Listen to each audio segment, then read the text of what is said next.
तो अब तक हमने जितना भी काम किया था उसमें हमने एक सिंगल पेज एप्लीकेशन बनाई थी, और जिसमें हम एक फॉर्म था उसको एडमिन सबमिट करता था, और वहाँ पे हमारे पास यूज़र्स की लिस्ट जो है वो डिस्प्ले होके आ जाती थी, और उस लिस्ट को एडमिन डिलीट या अपडेट कर सकता था।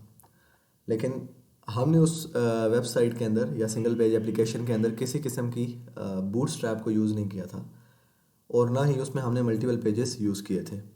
तो अब हम ये देखेंगे कि हम अपनी ऐप के अंदर सबसे पहले तो ये देखेंगे बूटस्ट्रैप कैसे यूज़ कर सकते हैं, और उसके बाद हम ये देखेंगे कि हम मल्टी पेज ऐप या वेबसाइट रिएक्ट के थ्रू कैसे बना सकते हैं।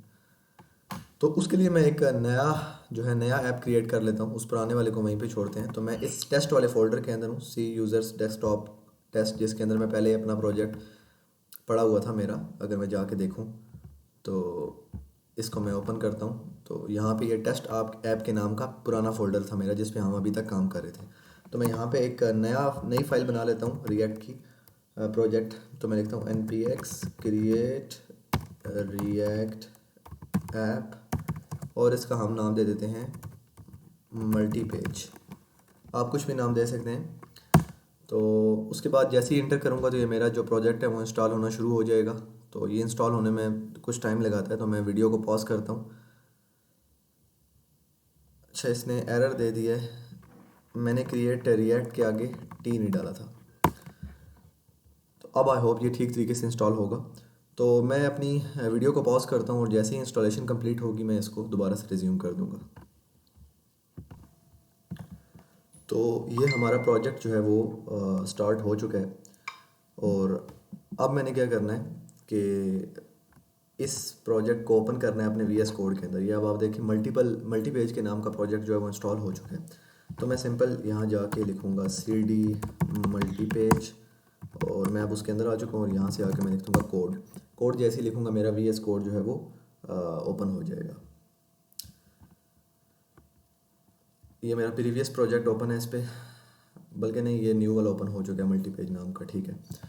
अच्छा, अब सबसे पहले हम ये करते हैं कि जो एक्स्ट्रा फाइल्स हैं इन सब को डिलीट कर लेते हैं, क्योंकि अभी हमें इन सब की ज़रूरत नहीं है। तो यहाँ से इस सेटअप टेस्ट वाले को भी डिलीट करते हैं। ये जितनी भी एक्स्ट्रा फाइल्स हैं हमारे केस में जो कि एक्स्ट्रा हैं, तो src फोल्डर के अंदर हम इन सब को डिलीट कर लेते हैं। लोगों की ज़रूरत भी हमें नहीं है। यहाँ से index.js पड़ा रहे, index.css की ज़रूरत हमें नहीं है, क्योंकि अब हम का यूज़ करेंगे। इसी तरह ऐप टेस्ट की ज़रूरत भी नहीं है। अच्छा, ठीक है। अब हमारे पास एक app.js है, और इसी तरह एक app.css है। लेकिन अभी अगर हम इसको रन करें तो अभी हमारे पास जो है वो एरर आने वाले हैं, क्योंकि हमने बहुत सी फाइल्स जो है वो डिलीट की हैं। तो उन सब फाइल्स को हम एक बार क्लियर कर लेते हैं, ठीक कर लेते हैं। तो सबसे पहले index.js के अंदर हमने ये रिपोर्ट वेब वाइटल वाली, ये इसको ख़त्म करना है। इसके अलावा ये index.css है, इंपोर्ट हुआ है, इसको ख़त्म करना है। तो ऐप ठीक है, हमारे पास ऐप पड़ा रहे। यहाँ पे ये फंक्शन यूज़ हुआ है रिपोर्ट वेब वाइटल्स का, इसको हमें रिमूव करना है यहाँ से, क्योंकि अब हमने इस फाइल को डिलीट कर दिया। उसके बाद अगर हम अपनी app.js के अंदर जाएं तो यहाँ पे ये लोगो यूज़ हुआ है, तो इस लोगो को हमें यहाँ से हटाना है। बल्कि हम इस पूरे ही डिफ को छोड़ के इस पूरे इसके अंदर जितना भी कंटेंट था उसको रिमूव कर देते हैं। इसी तरह ये दोनों भी हम हटा देते हैं यहाँ से, क्योंकि ये दोनों फाइल्स ख़त्म हो चुकी हैं। तो अब जब हम रन करेंगे तो हमारे पास किसी किस्म का एरर नहीं आएगा, मुझे उम्मीद है। ठीक हो गया, मैंने रन किया, मेरे पास एम्प्टी स्क्रीन आ गई, मतलब कोई एरर नहीं है, क्योंकि कोई कंटेंट नहीं है इसके अंदर, इस वजह से मेरे पास एम्प्टी स्क्रीन आ रही है। तो अब मैं क्या करता हूँ, बूटस्ट्रैप इंक्लूड करनी है, तो मैं जाता हूँ गेट बूटस्ट्रैप फॉर। बूटस्ट्रैप की वेबसाइट ओपन करता हूँ, यहाँ से हम इंट्रोडक्शन में जाते हैं, और बूटस्ट्रैप के अंदर जाके सबसे पहले मैं उसका स्टार्टर टेम्पलेट भी यूज़ कर सकता हूँ, ये वाला पूरा। लेकिन मैं क्या करूँगा, मैं इसकी जो लाइब्रेरीज़ हैं, जो JS की और CSS की फाइल्स हैं, वो यूज़ करूँगा। तो मैं क्या करूँगा, यहाँ से सबसे पहले इसको कॉपी करूँगा। ये जो पूरी फाइल है, लिंक है स्टाइल शीट, इसको मैंने कॉपी कर लिया। इस बटन को प्रेस करेंगे तो कॉपी हो जाएगा। और यहाँ पे जाके आप क्या करेंगे, अब एक तो तरीका ये है कि आप जगह जगह जहाँ पे आपने बूटस्ट्रैप को यूज़ करना है, आप वहाँ पे npm के थ्रू या npx के थ्रू उस बूटस्ट्रैप को यूज़ करें। लेकिन जो जो उससे आसान तरीका है वो ये है कि आप एक ही बार बूटस्ट्रैप की लाइब्रेरीज़ को इंक्लूड करवा लें, अगर प्रोजेक्ट बड़ा है तो, और फिर उसको जहाँ मर्ज़ी आप क्लासेस को यूज़ करके उसको यूज़ कर सकते हैं। तो हम क्या करेंगे, जो हमारी सबसे मेन फाइल है, हमारी सबसे मेन फाइल कहाँ पे होती है? पब्लिक के अंदर। और ये index.html हमारी सबसे जो है मेन फाइल है। तो इसके अंदर आके हम यहाँ पे टॉप में आके यहाँ पे इस जगह इसको इंक्लूड करवा लेते हैं। मैंने इसको बूटस्ट्रैप वाली फ़ाइल को यहाँ पे लिंक करवा लिया, ये वाली जो अभी मैंने करवाई है, ठीक है। अब ये होगी, इसके बाद ये जेएस की फ़ाइल भी मुझे चाहिए होती है, तो मैं इसको कॉपी करता हूँ। इसको कॉपी करने के बाद यहाँ पे बॉटम में आके, अगर मैं आपको दिखाऊं कि मैं बॉटम में क्यों कर रहा हूँ, तो मैं स्टार्टर टेम्पलेट में जाऊँ तो ये देखें, जो ये वाला बूटस्ट्रैप का CSS है लिंक जो है, जो मैंने अभी कॉपी किया था थोड़ी देर पहले, ये टॉप में है। और जो दूसरे वाला है वो बॉडी, जो अभी 3 मैंने कॉपी की हैं वो तीनों बॉडी के ख़त्म होने से पहले हैं। तो इस वजह से इन तीनों को मैं यहाँ पे बॉडी के ख़त्म होने से पहले यहाँ पे इंक्लूड करवा लेता हूँ। ठीक हो गया, स्क्रिप्ट टैग्स जो है मेरे पास। तो अब हमारा जो बूटस्ट्रैप है वो इंक्लूड हो चुका है। तो अब हम इसको टेस्ट करते हैं कि क्या वाकई हमारा बूटस्ट्रैप यहाँ पे इंक्लूड हो चुका है या नहीं। तो मैं इस पब्लिक फोल्डर को बंद कर देता हूँ, इसका काम बस इतना ही था। यहाँ से इसको क्लोज़ कर देते हैं और आ जाते हैं अपनी app.js के अंदर। अगर मैं index.js के अंदर देखूँ तो यहाँ पे app.js जो ऐप का कंपोनेंट है वो यहाँ पे कॉल हुआ है। तो मतलब ऐप के अंदर जितना भी मैं काम करूँगा वो बाय डिफ़ॉल्ट यहाँ पे खुद ब खुद आ जाएगा। तो मैं क्या करता हूँ, मैं यहाँ पे आके एक बटन लेता हूँ और उसकी मैं क्लास देता हूँ btn सक्सेस। ये सिर्फ मैं टेस्ट करने के लिए कर रहा हूँ कि क्या वाकई बूटस्ट्रैप अप्लाई हुआ है या नहीं, क्योंकि ये जो क्लास है ये बूटस्ट्रैप की क्लास है।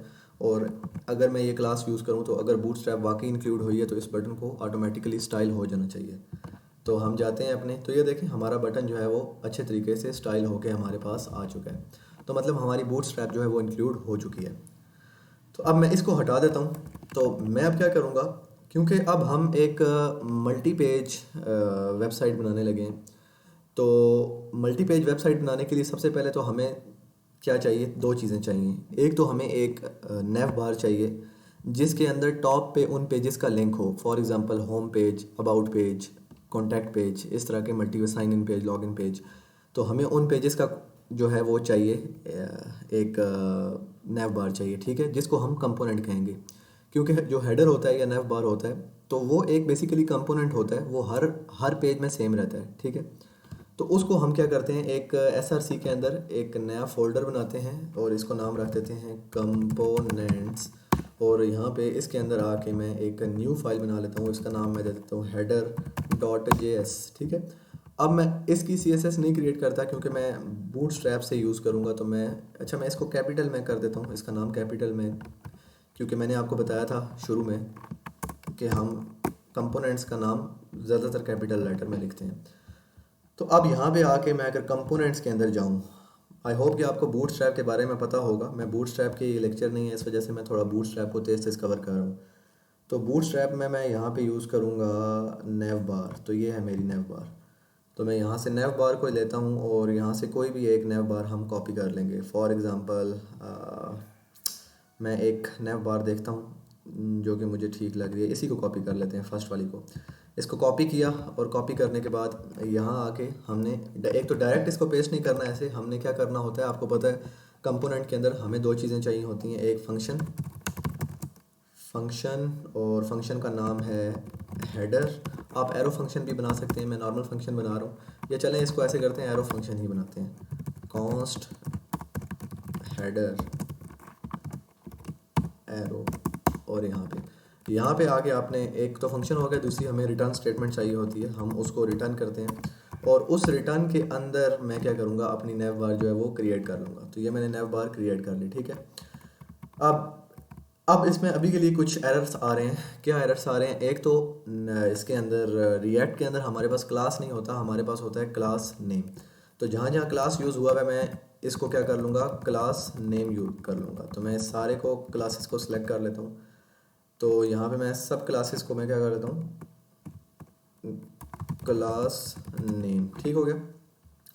मैंने सब क्लासेस को सिलेक्ट करके क्लास नेम कर दिया। और उसके बाद ये इनपुट वाली लाइन में मेरे पास एरर आ रहा है। तो ये क्या एरर है बेसिकली, क्योंकि रिएक्ट के अंदर जो टैग अगर ओपन हुआ तो उसको क्लोज लाजमी होना है। तो ये इनपुट टैग का तो सिंगल टैग होता है, ये क्लोज नहीं होता। तो इसको हम क्लोज करने के लिए यहाँ पे ऐसे बैकस्लैश जो है वो डाल देंगे।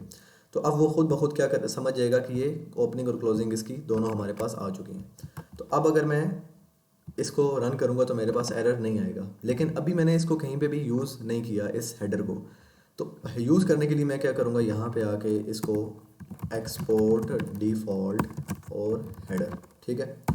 मैंने इस हेडर को एक्सपोर्ट कर लिया है जो मैंने अभी यहाँ पे क्रिएट किया है, और अब कहीं पे भी मैं इस हेडर को यूज़ कर सकता हूँ इंपोर्ट की हेल्प से, ठीक है। एक्सपोर्ट इंपोर्ट तो हम जब से ये मैंने लेक्चर बनाना शुरू किए हैं, पहले लेक्चर से हम यूज़ कर रहे हैं। तो मैं यहाँ पे अब जाता हूँ अपनी ऐप डॉट जे एस के अंदर, क्योंकि मुझे यहाँ पे चाहिए। मैं direct index dot J x के अंदर भी कर सकता हूँ, लेकिन यहाँ पे मैं क्यों नहीं करूँगा, क्योंकि यहाँ पे ऑलरेडी ऐप यूज़ हुआ हुआ है। तो अगर ऐप यूज़ हुआ हुआ है तो ऐप के अंदर ही हम इसको यूज़ कर लेते हैं। तो जैसे ही ऐप के अंदर जितना भी कंटेंट होगा वो ऑटोमेटिकली यहाँ पे आ जाएगा, तो हमारा कंपोनेंट हमें रीयूज़ करने की जो है वो ज़रूरत नहीं पड़ेगी। तो मैं यहाँ पे सबसे पहले तो मैं इसको इंपोर्ट करूँगा, या इंपोर्ट करने का एक तो तरीका ये होता है कि आप यहाँ पे आके लिखें इंपोर्ट और उस कंपोनेंट का नाम। दूसरा ये होता है कि आप यहाँ पे आके उस फंक्शन का नाम लिखें जो आपने क्रिएट किया है, जो हमारे केस में हेडर डॉट जे एस है। तो मैं यहाँ पे ऐसे हेडर लिखूँगा तो ये देखें ऑटोमेटिकली यहाँ पे मेरा जो कंप्लीट पाथ है उसका वो यहाँ पे आ चुका है। इंपोर्ट हेडर, जो हेडर को इंपोर्ट करो फ्रॉम उसका कंप्लीट पाथ, कंपोनेंट्स का फोल्डर है और हेडर की फाइल पड़ी हुई है। अच्छा, इस हेडर का एच कैपिटल है तो मैं इसको कैपिटल कर देता हूँ। और अब यहाँ से मैं इसको ऐसे सिंगल टैग के अंदर क्लोज करता हूँ, और दोबारा से इसको मैं क्या करता हूँ, रन करता हूँ और देखता हूँ हमारे पास आउटपुट में हेडर आया या नहीं। तो ये देखें हमारे पास जो है आउटपुट में हेडर आ चुका है, ठीक है। अब मैं क्या चाहता हूँ, मैं यहाँ पे जब मैं इस पे क्लिक करूँ तो ये फॉर एग्जांपल यहाँ पे अबाउट पेज है, तो अबाउट पेज में चला जाए, यहाँ पे क्लिक करूँ तो कॉन्टैक्ट पेज में चला जाए, लेकिन ये पेज जो है रिफ्रेश ना हो। अभी तो मैं इसको जब ऐसे क्लिक करता हूँ फॉर एग्जांपल इस बटन पे, तो मेरा क्या होगा, अगर ये बटन की टाइप सबमिट है जो कि अभी के केस में नहीं है, वैसे अगर हम नॉर्मल ए टैग को देखें, हम एक लिंक से दूसरे लिंक में जाते हैं तो हमारा पेज जो है वो रिफ़्रेश हो जाता है। तो वो चीज़ हम अब कवर करेंगे, लेकिन उससे पहले हम क्या करेंगे, हमें एक जगह से दूसरी जगह जाने के लिए हमें कुछ पेजेस भी चाहिए होंगे। फॉर एग्जांपल अगर ये होम पेज है तो यहाँ पे ये अबाउट पेज होना चाहिए हमारे पास, ये कॉन्टैक्ट पेज होना चाहिए। तो वो चीज़ कैसे करेंगे पहले वो देख लेते हैं। अब कंपोनेंट और पेजेस में फ़र्क ये है कि पेज जो है हमारा रीयूज़ नहीं होता और कंपोनेंट हमारा रीयूज़ होता है। पेज एक कंप्लीट पैकेज होता है एक किस्म का, और कंपोनेंट उसके अंदर का डाटा होता है। तो हम इस तरह करते हैं, होम अबाउट और कॉन्टैक्ट का एक न्यू पेज बना लेते हैं, ठीक है, अपने मेन फोल्डर के अंदर। लेकिन उससे पहले मैं एक फ़ोल्डर बना लेता हूँ पेजेस के नाम का, पेजेस, और इस पेजेस के अंदर मैं 3 जो है अपने बना लेता हूँ, पेज बना लेता हूँ। एक बना लेते हैं अबाउट डॉट जे एस, एक बनाते हैं होम डॉट जे एस, और एक बना लेते हैं कॉन्टैक्ट डॉट जे एस। ठीक हो गया, 3 पेज मेरे बन गए।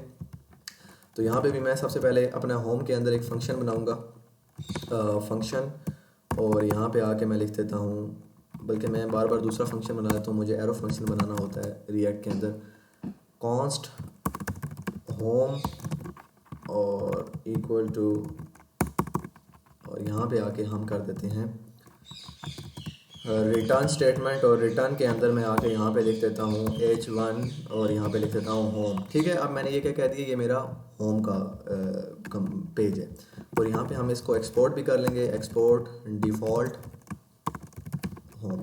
अब मैं इस होम पेज को कहीं पे भी यूज़ कर सकता हूँ। अभी के केस में फॉर एग्जांपल मैं अपने ऐप डॉट जे एस के अंदर अगर मैं इसको यूज़ करूँ तो वो कैसे करूँगा वो देखते हैं। तो अब मैं इस जो मैंने होम पेज क्रिएट किया है इसको मैं सिंपल जो है यहाँ पे इस जगह आके अपने ऐप डॉट जे एस के अंदर यूज़ कर लूँगा। तो मैं कैसे यूज़ करूँगा, मैं यहाँ पे सिंपल इस तरह लिखूँगा होम, तो मेरा ऑटोमेटिकली वो पेजेस के अंदर से जो होम है वो यहाँ पे यूज़ हो जाएगा। अगर मैं इसको सेव करके आपको रन करके दिखाऊं तो ये देखें होम का जो मेरे पास कंटेंट था वो मेरे पास आ चुका है। इसी तरह मैं 2 पेज और भी क्रिएट किए थे, होम, कॉन्टैक्ट और अबाउट का। तो मैं इसी को कॉपी करता हूँ होम वाले को, और अबाउट के अंदर जाके पेस्ट करता हूँ, और कॉन्टैक्ट में कॉन्टैक्ट के अंदर पेस्ट करता हूँ। इसका नाम मैं कॉन्टैक्ट रख देता हूँ, यहाँ पे मैं इसका डाटा कॉन्टैक्ट रख देता हूँ, और इसी तरह मैं इसको एक्सपोर्ट भी कर लेता हूँ। इसी तरह अबाउट के अंदर आके मैं इसको अबाउट कर लेता हूँ, और यहाँ पे अबाउट, और इसको भी हम अबाउट कर लेते हैं। अब ऐप डॉट जे एस के अंदर जाके मैंने क्या करना है, मैं यहाँ पे आके तीनों को यूज़ कर लेता हूँ। मैं एक का नाम देता हूँ, अगर मैं यहाँ पे यूज़ करूँ अबाउट, तो ये देखें अबाउट भी मेरे पास यहाँ पे रीलोड होके आ जाएगा। अब अगर मैं यहाँ पे कॉन्टैक्ट यूज़ करूँ तो कॉन्टैक्ट भी मेरे पास टॉप पे इंपोर्ट हो जाएगा। तो अब अगर मैं जाके देखूँ तो ये तीनों मेरे पास आ चुके हैं।